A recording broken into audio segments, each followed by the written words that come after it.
Everyone. I apologize that you're seeing the best part of me only at the top of my head. And the reason for that is because we have no 1960 or we are coming and going on 1960. And when you have hip replacement surgery that wasn't as successful as David Lemire's, I'm going to have to deal with sitting for a while. So please excuse me for that. We also are going to play fast and loose with the agenda, just so you're aware. So if you want to make a little notations of things, the presenters, the other people that are going to be here, and you all know Monique and Yannick, obviously, will be presenting from the podium. So you won't have any difficulty, I don't think, hearing or seeing them. But as usual, if you do have any difficulty picking up voices, raise your hand, give us a wave, and we'll make sure that we've got that set. So the first deviation we're going to do is we wanted to have the opportunity for Steve Brown, who's our treasurer this year on resident council, and de facto is the chair for the Employee Appreciation Fund. Start with Steve, and then we'll continue through the rest of the agenda. Mr. Brown, are you ready?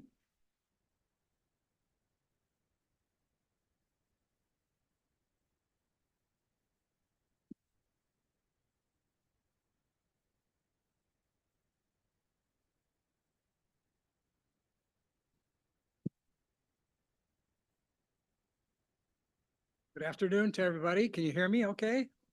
Must be a little closer. Okay, good. I got to be the happiest person in the room today. Now you might say, what happened? Do you have a new grandchild? No, I'm here really and so happy because I get to talk about something that I'm very, very excited about and very deeply believe in, and that's our Employee Appreciation Fund. And I know I'm not unique. I know many of you feel that way.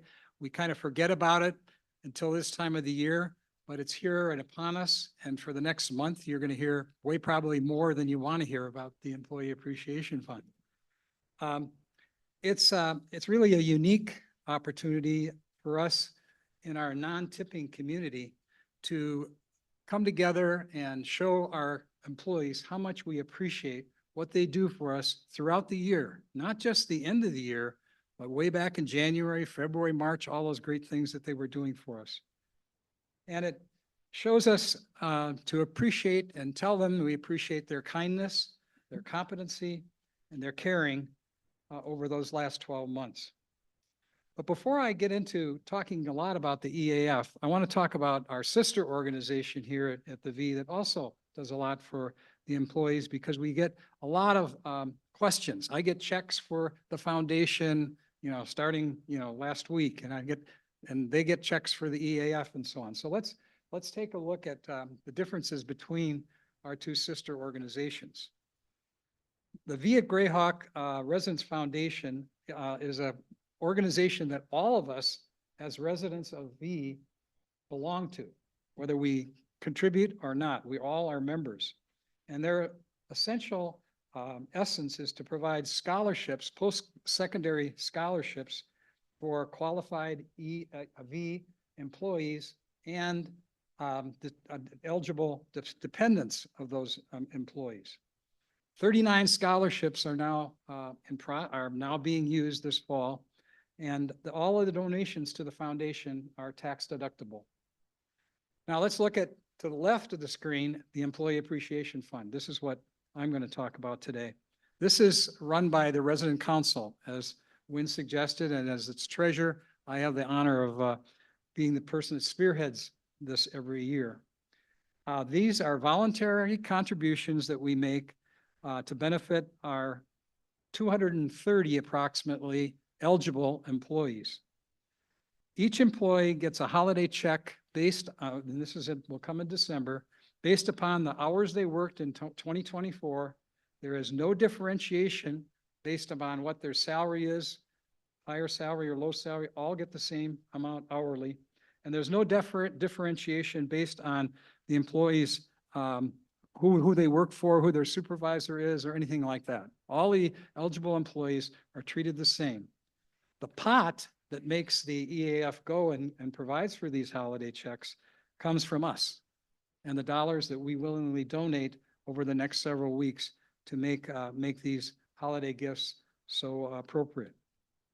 Contributions to the EAF, unlike the foundation, are not tax deductible. They're not tax deductible. Yet in the fall of last year, 97.5% of our independent living residents donated to the EAF. Only 4 households out of all IL did not donate. That really warms my heart because, I know everybody is donating because they really believe in the employees and what they're doing for us. And we're not worrying about how much tax deduction we can have as a result of that. I can't say enough or appreciate our employees more. And a couple photos here are worth hundreds of words. Oh, doesn't this look like a great photo? Weren't you, wish we were there? This is probably what would happen if we would have stayed late for the Halloween party or maybe early, but probably late. Here we see our staff showing their love for the residents and also showing their love for working at V. Next slide. And how many of you think Lewis loves his job?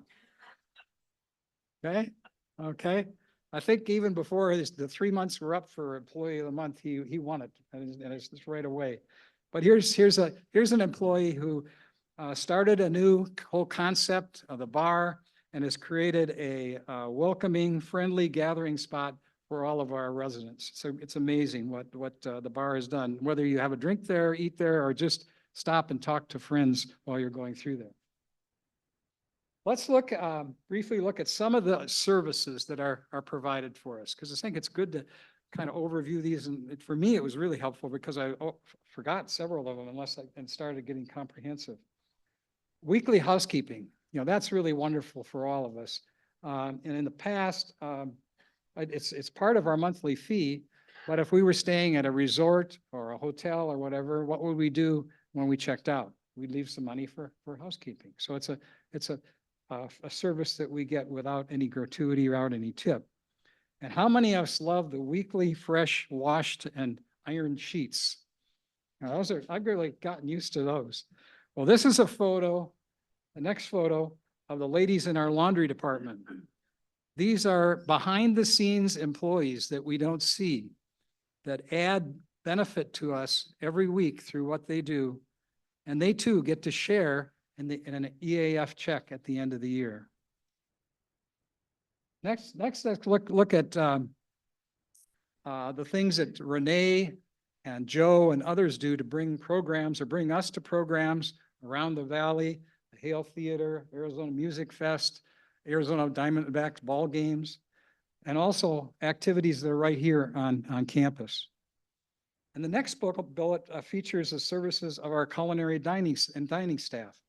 This photo, and you look at this at the members of the culinary staff, there are another group of people that are behind the scenes. We hardly ever see them. We see chef or the sous chef once in a while when they come out into the dining room, but this is the group, and they too are having fun. I'm not sure why we missed this party, but there seems to be more things going on that we're not aware of. But that's outstanding, because in order to have and maintain great staff, you have to show your appreciation for that. And Yana can tell us more about that than I can. I'm going to go a little quickly over the next services because I think you're getting the idea. What I'm kind of saying here is that we get a lot of quality service living here in the V without paying any gratuity. We pay a steep fee, obviously, but we pay no gratuities to the employees. The transportation area, for example, our drivers and taking us to our appointments, medical appointments, and grocery store and so on. Our engineering staff. I wish I couldn't find a photo of them because they're always out in our apartments all around. There was no group of them together. There aren't any photos of them together. And then lastly on the list, the last 2 bullets, the valet staff. Bringing up our vehicles, taking our groceries and packages to our apartments. And the valets are actually also creators of first impressions of people that are visiting the V. And I think they do a great job of creating a very favorable first impression for us. Next.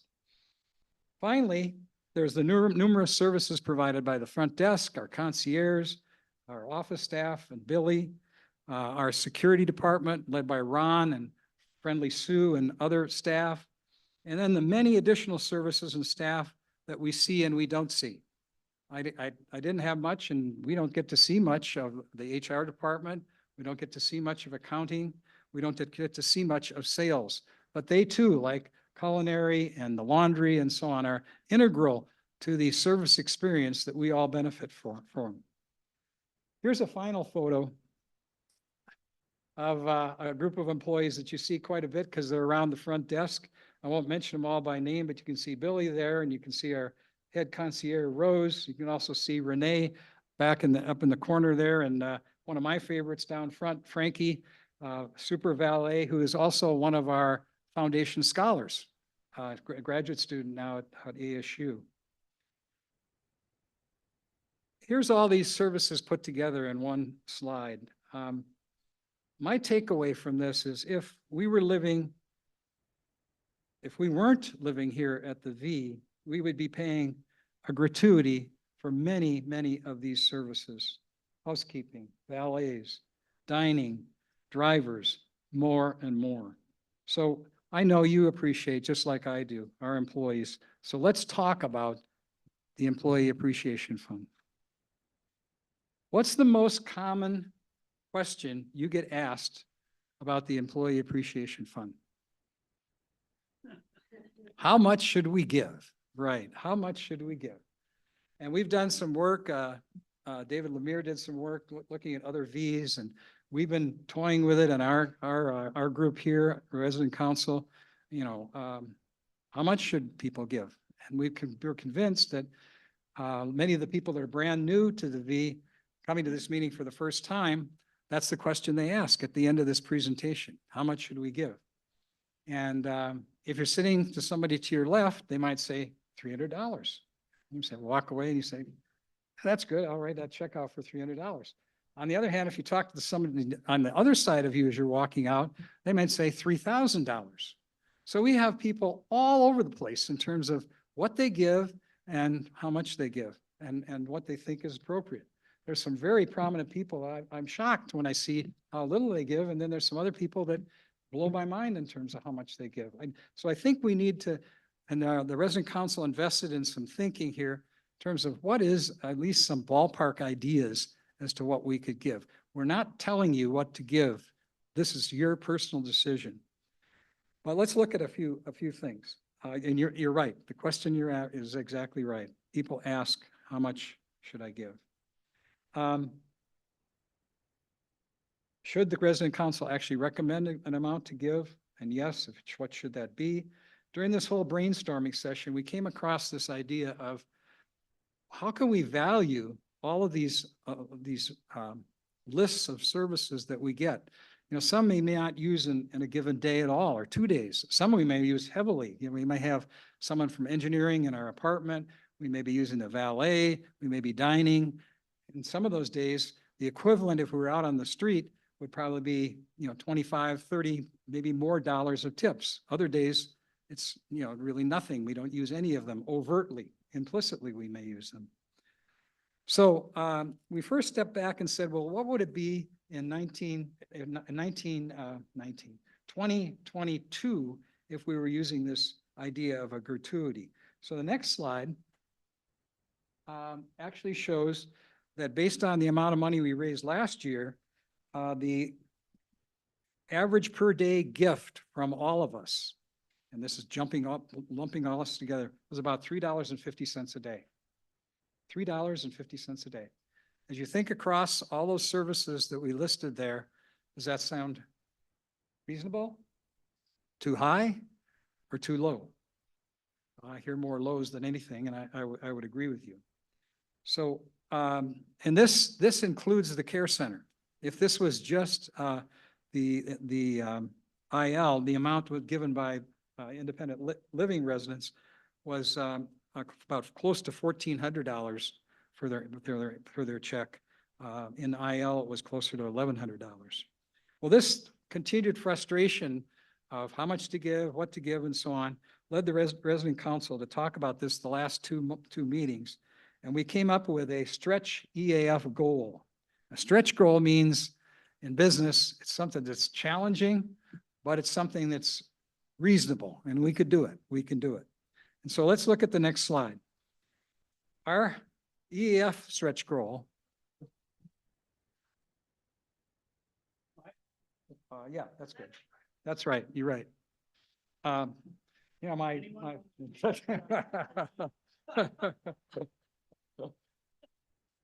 We really need to win a hand for how he's holding on here.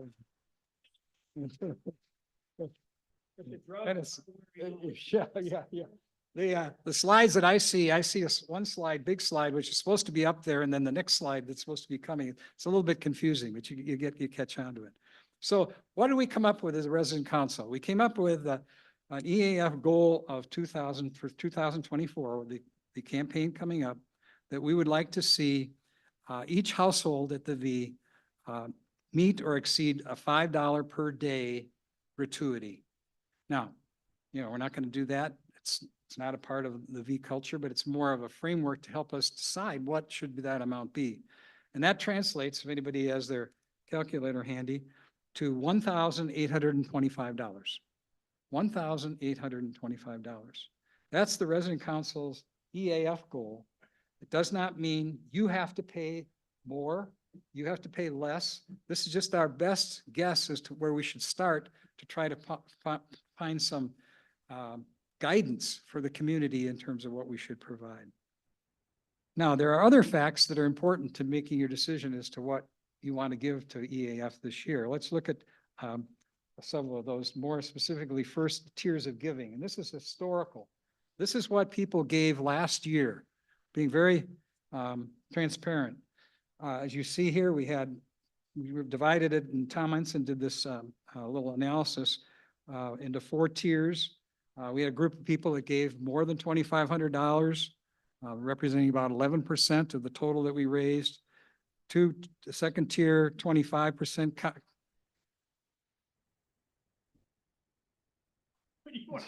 Okay, next slide. Okay, good. You get what you pay for. Yeah. If I give you a drink after. Okay, here are the tiers. This is historical data that our friend Tom Ensign put together, and we kind of worked out as to how we would share it. We could divide all of us into 4 tiers.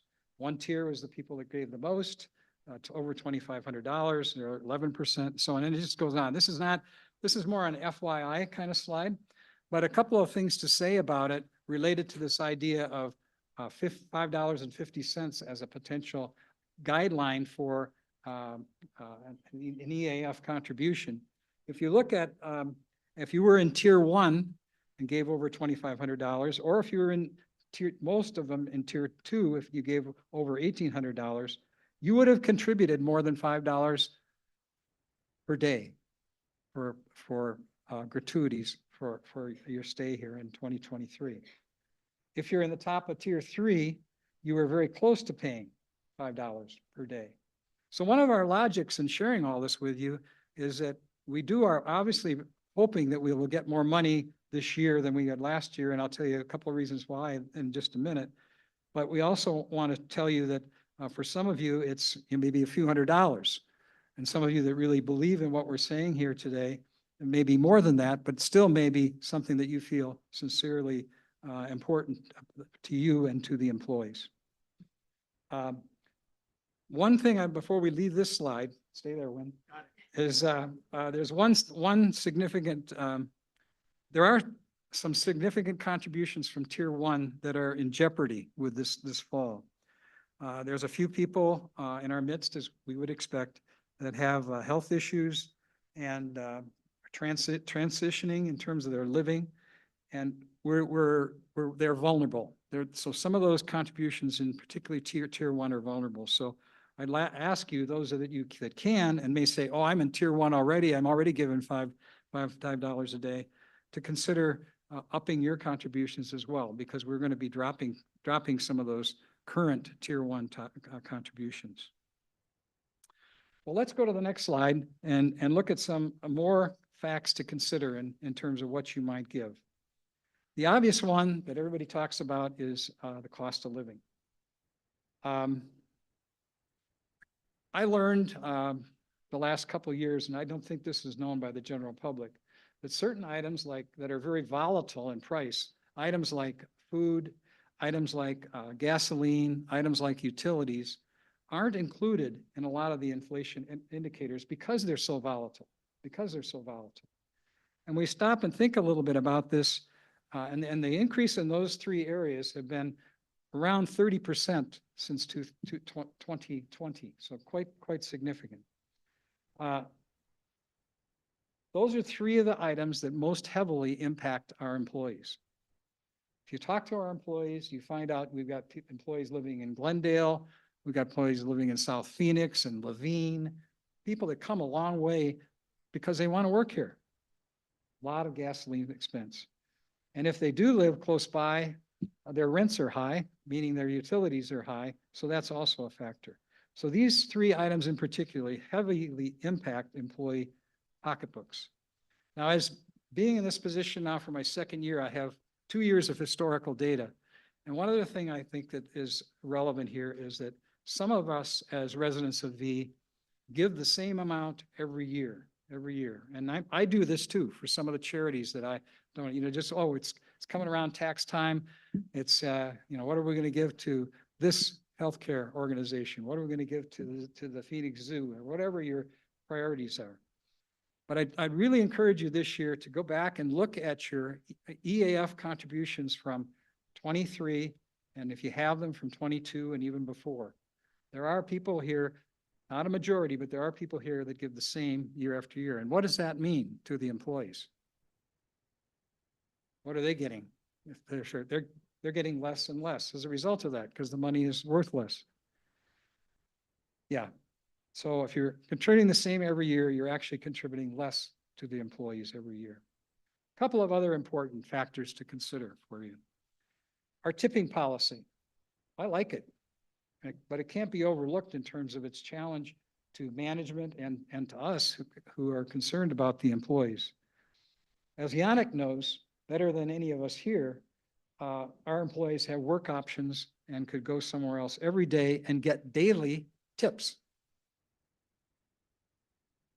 On their way driving to Grayhawk, they drive past resorts, hotels, restaurants, all of whom give daily tips.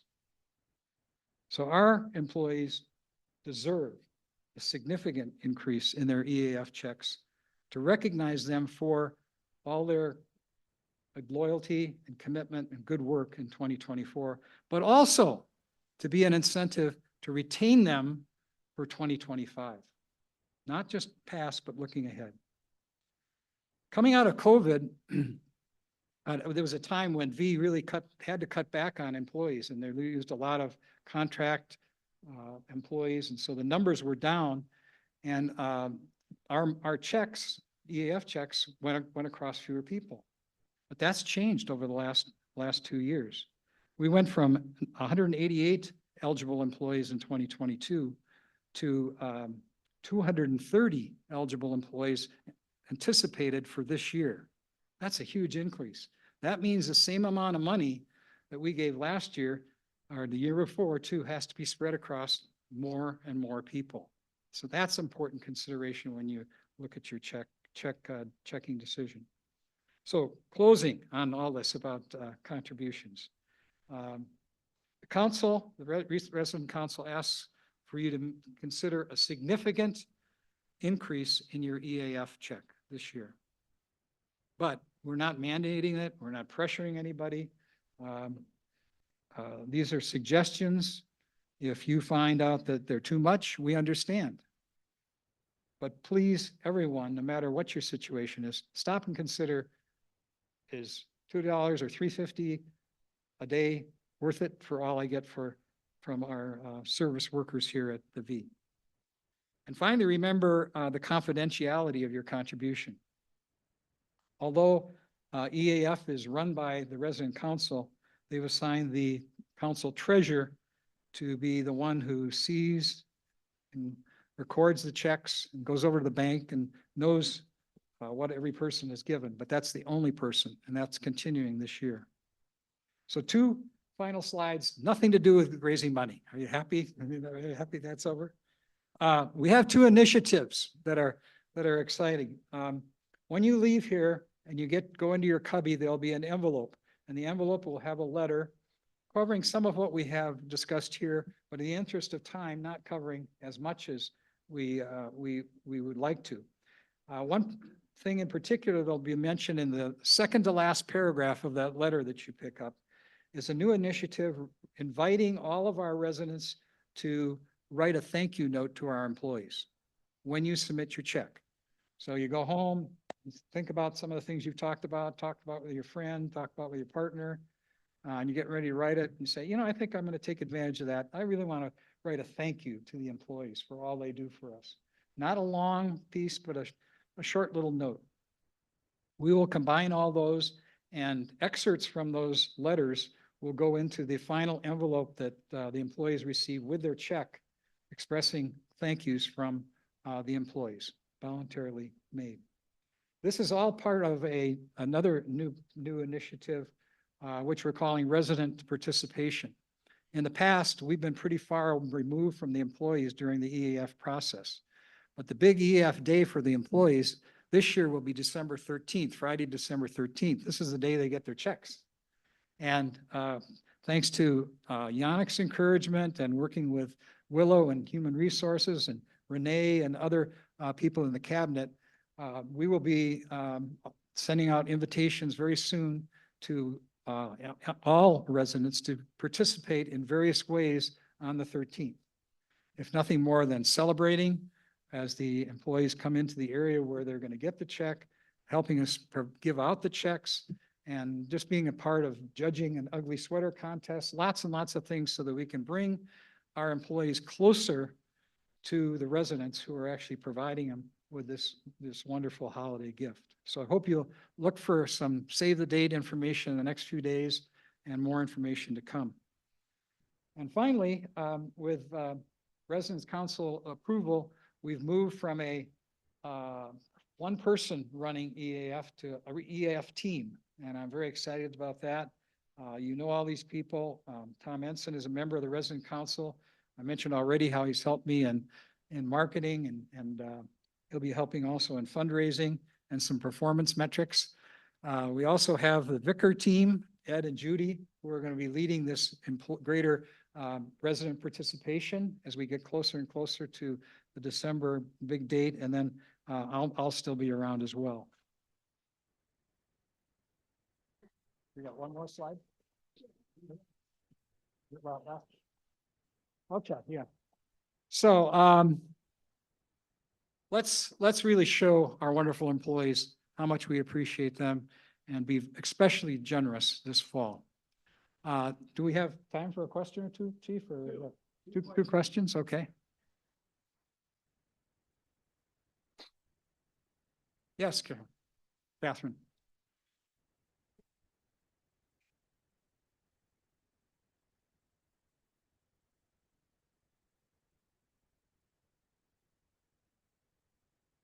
Right.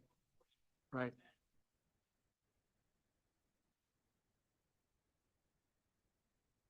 Right. They also don't go to people who, and correct me on any of these, Yannick, anyone that gets a commission, like in the sales department, they're not included in this. Also, people that get a bonus for some other special, very targeted kind of activity, they're not included.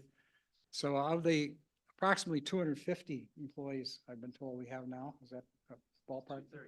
235-ish, okay. There are, maybe 15 that aren't included.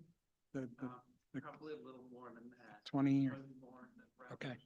30. 30, okay. So my numbers may be a little bit high.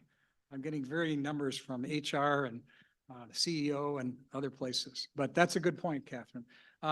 Like Renee on that last picture would not be included as a member of the cabinet and a management person. Any other questions or comments? No. Thank you. No. Is it a general note to employees or can it be a specific note? A note No. for a specific employee? Great question, Mike. Question was, can you write a specific note to an employee or should it be a general? We'd really prefer general because this is going to go to so many people. If you There are other ways, there are little cards that you can identify someone who's done a fantastic job for you or for the community, and they'll be recognized, and that's read by Yannick and other people. Thank you so much.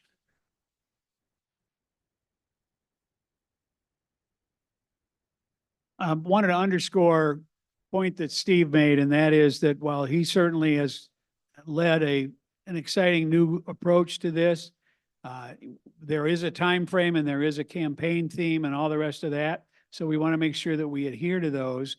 And if questions occur to you later this afternoon, tomorrow, next week, whatever, any member of the resident council, and I spent 4 hours introducing them at the last meeting. I heard from a number of people about that, that we'll make sure that they're available to you as well. So reach out to any member of resident council if you have any questions or would prefer to speak in a one-on-one kind of a one-off situation. That's perfectly appropriate. So thank you for that.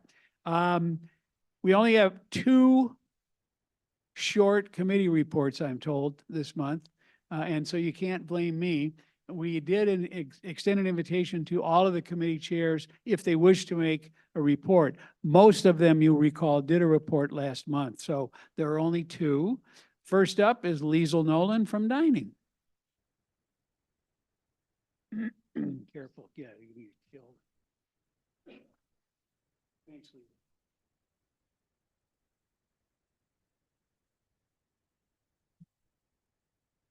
Before I start, there's someone here that I think we all need to give a big round of applause, and that is Chef Ray for what he has done this past few.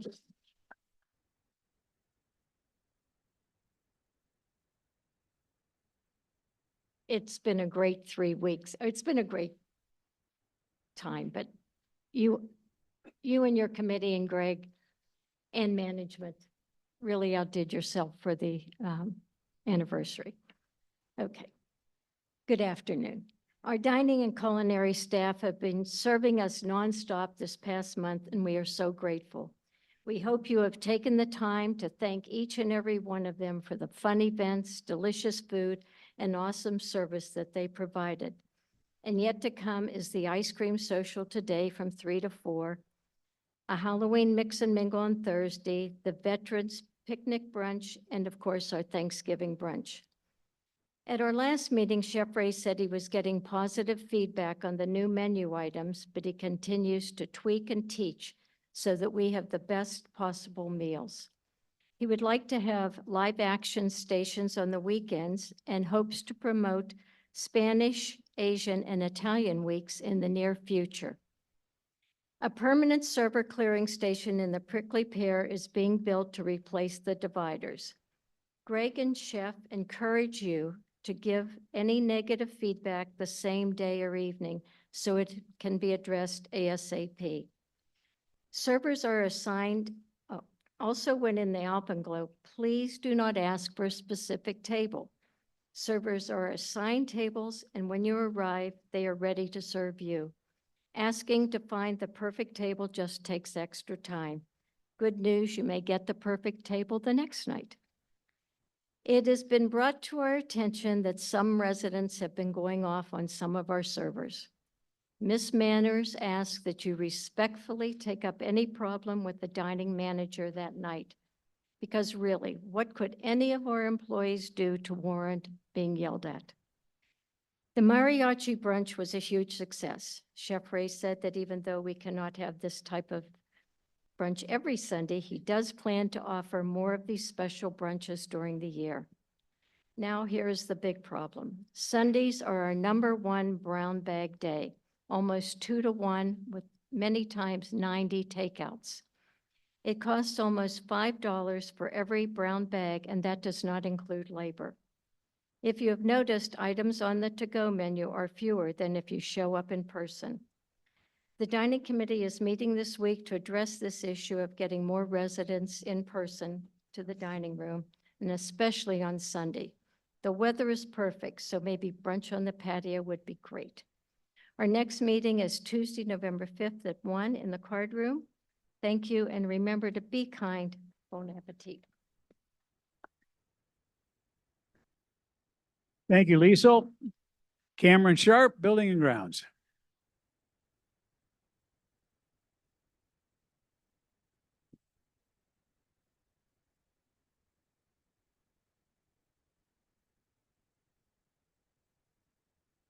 We had 24 persons attended the October Building and Ground meeting. Robert Martinez from CDL Landscaping advised us that the winter grass seeding for the putting courses would begin probably this week. And it should be ready, they should be ready for play by November 20th. Replacement of the downed tree in the patio area, cafe patio area, will likely be in a nearby location because the soil where the tree was planted wasn't adequate. There wasn't adequate soil for the root structure. So it'll be moved to a new location. Under housekeeping, Monique Walker, sorry, advised that the pet waste continues to be a problem in the elevators. The lobby elevator, along with elevators number 4 and 6, are currently the most abused by unrestrained pets. Under engineering, we discovered that elevator number 1 rebuild is being delayed because a custom part needed remanufacture. And elevator number 2 may be delayed by possibly another 6 weeks. The Casita water heaters are now getting an annual inspection and draining, and that should be well received. The exterior entrance cameras were discussed and to enhance resident safety, but they're not currently budgeted. We were advised that the highest priority for the distributed antenna system throughout the facility is currently for emergency services, with cell phone coverage and internet being lower concerns. The committee offered to do a resident and employee survey to motivate the network carriers to upgrade their own coverage. And that's something we may be able to do if it's approved. The restaining of the driveway concrete squares out front is budgeted for 2025. And after the closed team meeting, the members agreed that the cell phone coverage issue is likely has more of an impact on our competitive position than may be understood. And so we felt that a survey of how serious the issue is significant.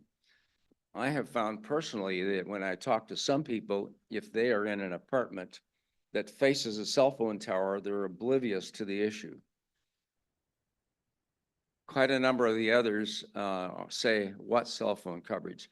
And I would challenge you to take a look at your phone if you've got it right now and see how many bars you get. We had a discussion on significant energy management issues that have been identified. So that's all that happened this month. Thank you.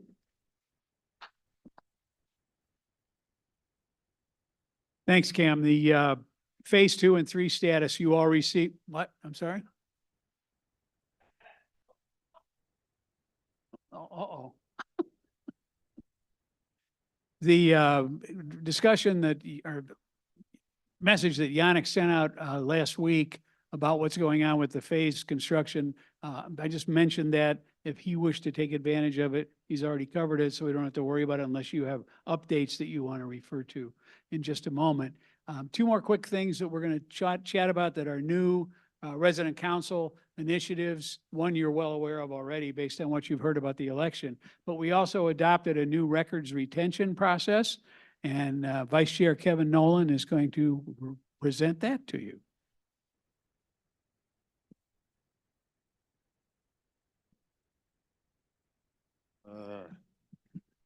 Thank you. Can you hear me okay, everyone?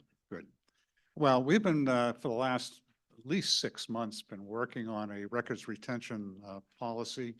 And what it is what records are to be retained, for how long, and where. Let me talk a little bit about the where first. We want to move as much content as we can onto the Uniguest website. It has become the place to a source of information for the community, and we want to enhance that and support that. We also, in terms of records retained, there are no records that we said would not be retained in some form and some length of time. So all the records that are being retained today will be retained tomorrow. The third is how long? Well, that varies by record. The 2003 agreement will be retained forever. Bylaws are retained forever. And there's some other documents that will be retained forever. There are other documents which will be like committee minutes will be retained for 24 meetings. So if you hold a meeting 6 times a year, you'll have 2 years of meeting minutes on the website, on Uniguest. Right now, you have 12 months worth of minutes in the library. That's the only source of extended minutes for committee meetings. We also, many of us have been engaged in changes of systems. And one of the things we have learned is that you run parallel systems. While you're bringing on the new, you continue the old until you're satisfied with the old, or the new rather. And we're going to, as part of this, continue to do that. The second point I'd like to make is that the CIC Google account, which is used when WIN sends out an email to you, also has a great capacity for storage in the cloud, wherever that may be. But in any event, I think that's an area which we are going to continue to explore for retention of records going long-term, if we can do that. So that in a nutshell is what we're doing, why we're doing it, and how we're doing it. Thank you.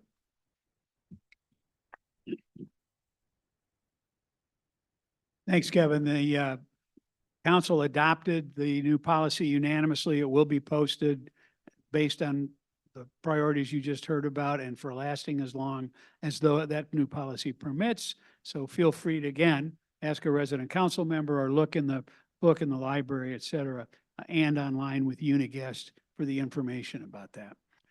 And with that, you guys ready? Oh, I forgot Weinberg again. You have to understand this become a standing joke now, so I always forget to introduce Jane. And the reason we thought that was funny, one of us thought that was funny, was we had a contested election going on here, ladies and gentlemen, which is the first time since we've lived here, where we have 4 slots and 9 people contending, which I think is a wonderful thing to see happen with more participation from residents. So to unwind all that, we have officially named Jane Speaker of the House. Well, as I stand between yourselves and management here, I'm going to be really brief. By now, you've all received the ballots together with the resumes of these 9 wonderful candidates running for membership on the resident council. This year, the residents will be selecting 4 members to the council. Next year, we'll be electing 3 members. This way, we always have a resident council that has members that have had some experience being on council. On November 4th at 11 a.m. in the Ocotillo Room, we will conduct a forum where the candidates will introduce themselves to you, and you will be able to ask them questions. Given that we've got a lot of candidates, we have asked them to kindly keep their comments brief to allow you more time to answer, to ask questions. We are hoping to keep to complete the forum within 1 hour. All ballots must be returned to the concierge by November 12th. We'll be conducting, or we're going to be counting the ballots on the 14th with our time-honored poll watchers. I'm going to be providing them with donuts and coffee to keep them strong. And we will send out both on the council's email as well as on Renee's email. Renee, you hear that? We will give the results on both of these systems because not everybody is signed up on the resident council email. We're very thankful that so many of the residents have stepped forward, and we look forward to having a very enlightening discussion in November. See you then. Thank you. Thank you, Jane. Another quick pitch. Hold on one second, Mary. A pitch to remember, if you have not yet signed up to participate in the resident council email system, this is a wonderful opportunity to do it and make sure that you continue to get the information as it unfolds. So if you have not given your email address to either Russ or me, make sure you do, and we will move you on to that permanent list. Mary.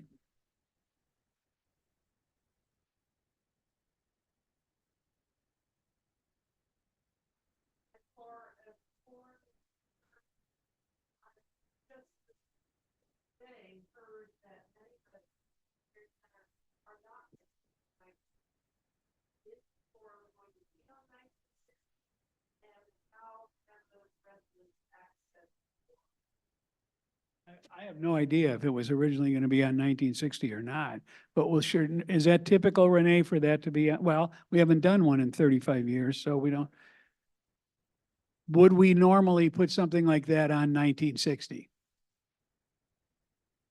It's President Council, the President Council. Okay, then I'll take it up with council and also run it by Carol Ward and get some feedback from them as well. Thanks for bringing it up. It's a good point.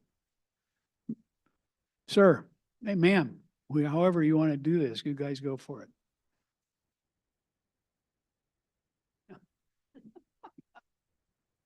Just a couple updates, perhaps. I will have a town hall in the month of November, and the date has not been published yet, but should be published soon. And in that town hall, we are going to present some of the details of our 2025 budget. So we invite you to come and attend that meeting, and we'll have a bunch of other updates too, with some other events that will take place in 2025, capital items and so on. Another thing I wanted to mention regarding, and Mr. Brown, thank you for your very good presentation today. Very appreciated. I say this because the management and the company sort of have instructed to remain somewhat aloof and absent in the process of the Employee Appreciation Fund for numerous reasons. But employees do come to me often and they tell me, Yannick, when you have an opportunity, can you say thank you on behalf of the employees? They're very grateful for the gesture, for the gift. I had an employee last year who came to me and she was very emotional because she received her gift and she told me, I was able to purchase gifts for my children, and she was a single mother and she was very touched by the gesture and didn't keep much for herself, if any. But this really touches the lives of our employees here. And they're very, very grateful for what you do for them. One clarification on our famous elevators. So, as you know, I wrote a letter a couple of weeks ago and we had a part that had been fabricated and it was here and they installed it and it didn't quite fit the elevators. So they had to start that process over. They're not very big parts, but the manufacturing plant is in Atlanta. And so it sort of delayed things. We heard from them on Friday, that's TK Elevators. They're the contractors in charge of the refurbishing of the elevators. Rebuild, I should say. It's complete rebuild from scratch. And they told us we're going to be back at the property today or tomorrow. So they're not here today. So we are expecting them tomorrow. Just as an FY, this project there's been a lot of issues with TK. And so we are considering bidding this project to another company next year when we will proceed with other elevators. Hopefully, the interesting thing is that we've had several of our communities this year who have done elevator work, and we really haven't had issues as a company. For instance, our Lantana community in Florida redid some of their elevators as well, and it was flawless and it went well. But here we didn't have the same experience. Maybe it's because we're further away from some of their locations but it's been a struggle. In any case, they should be back tomorrow. And so that's caused a couple weeks of delay on elevator one, but they should continue working through. Once elevator one is done, just according to plan, there shouldn't be a lapse between the two elevators. So just as a clarification, we're hoping to have this done by the end of the year. Each elevator is 6 weeks-ish, so it's taken a little bit more for elevator one, but we hope to have those done by the end of the year. So just a quick clarification. So once again, I'd like to invite you to the town hall in November.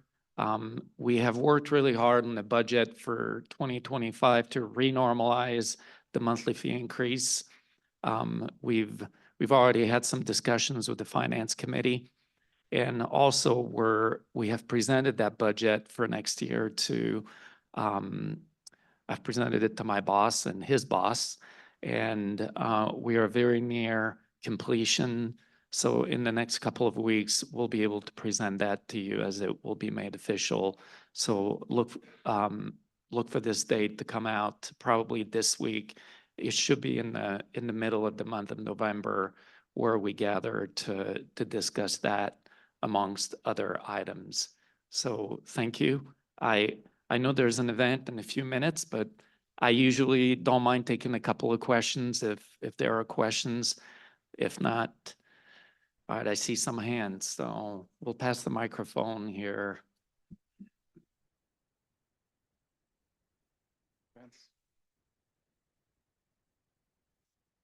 Yannick, I don't know if you can, is that? Yes, we can hear you. I don't know if you can this, but at the budget meetings, we got an opportunity to talk about how you thought this year would turn out financially. Is it appropriate that you could share some of that information? We didn't have a finance report, so I was wondering if you could. Oh, I see. Yeah, so the year has been challenging overall, but we thought it would be, as you recall, last year we still had inflationary pressures, and the fee increase was still somewhat significant, just short of 6% at 5.85. And so we knew that the year would be challenging. And a lot of things have happened since the completion of the 2024 budget last year. We had a lot of changes in our culinary program. We had a new chef. We have had a lot of new team members as well. And so, so it's been a bit of a challenging year, but as I think fairly usual in this community, the cabinet team has managed well throughout the year. So we stand at a pretty good we're in a pretty good position where we have a bit of a positive margin currently. And we think that when the year is all said and done, you know, there's always some expenses that come in December.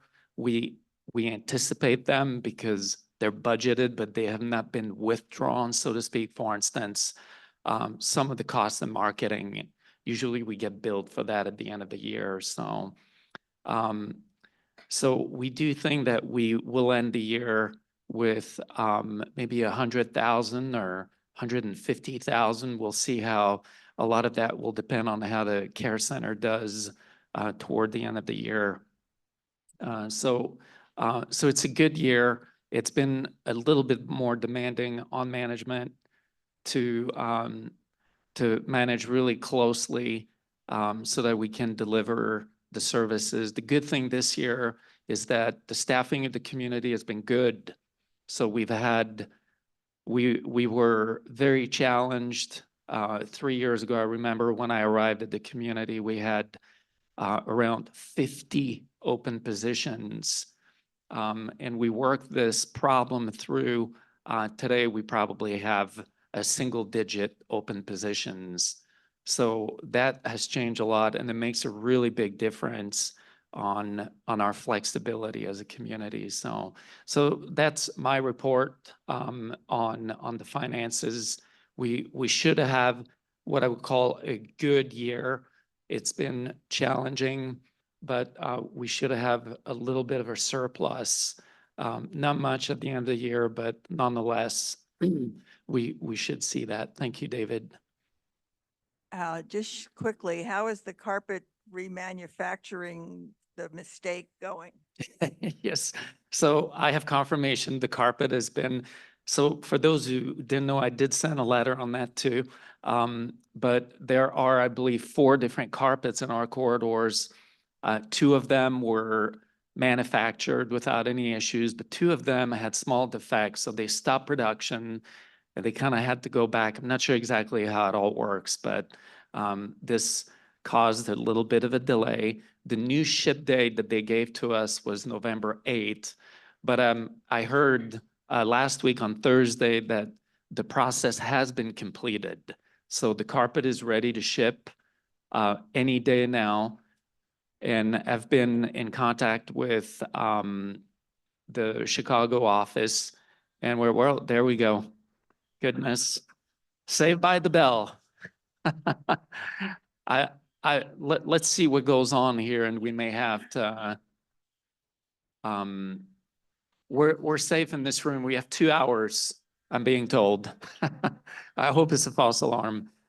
I'll make this brief, but any day now we should have a carpet install date. I will communicate that as soon as I have it. We're hoping before the middle of November to start the process. We do understand that that we have the holidays and so on, but with the carpet install, there's very little disruption to the whole community because obviously the install process goes from, yes, it looks like it's going away. False alarm, good thing. The disruption is very little. So even in the holidays, now they won't be working on Thanksgiving Day and some of the other holidays, obviously, but I want this work to get started as soon as possible. I have it in my mind to be done with this phase at the end of January. So we're really pushing for that. So that's the update. Thank you, Peggy. Well, once again, look forward to seeing you in November at my town hall. And I hope you enjoy some of the ice cream here that will be in the living room, what we're going to call the living room moving forward on the main level. Thank you.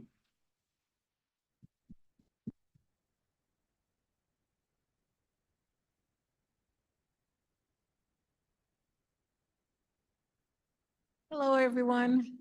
I just wanted to follow up a little bit about what Yannick said as far as the carpet coming. When they do the install of the new carpet that's coming, we may have to call a couple of residents to switch services depending on what hallway they're going to be installing. So we appreciate now anybody who can help during that time. Another thing we wanted to mention was we are done with the carpet cleaning special. It's actually done this week. And it takes about an hour to do each resident's home. And we did about 72 hours of carpet cleaning over the summer. So thank you for any residents that participated. And when the new carpet comes in, if you guys see anything that you think we need to tackle, if you can let us know right away, because it is our community as much as it is your community, and we want to keep it looking good at all times. So if you guys see anything that needs attention, anything spills or any accidents that may happen, if you can please let us know, that would be great. During the holiday time that's coming up, I know some residents like to take advantage of some extra services, and we are fully staffed. So if there's any services you feel like you need to call for before the holidays come, please feel free to let us know. That's all I have. Thank you.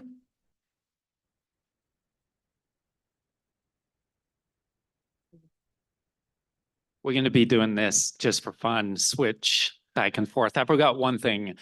Many residents have inquired about something that we had said that we would do regarding the remodel, to have fabric boards being available for residents to see. So these fabric boards, we've had them during phase one for the restaurants.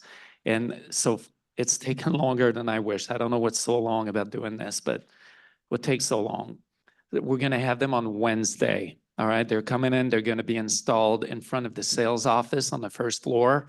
So feel free to go take a look. We'll have carpet samples, we'll have furniture samples, we'll have the paint is advancing quite a bit, but it'll be, the boards are made for residents to be able to appreciate a sense of how the whole project on a corridor will come together, as well as the information center, mail room, or the library, or so on. So we'll have, I think there's going to be a total of 6 fabric boards. There's quite a few. So on Wednesday, they will be installed. So probably on Thursday, feel free to go in front of the sales office to take a look and get an idea of how things will look. I've had some slides in my presentations, but this will be there until the end of the project. So thank you. Anything else you had? No. Last chance for gas on questions. Okay, everybody enjoy the open house tonight.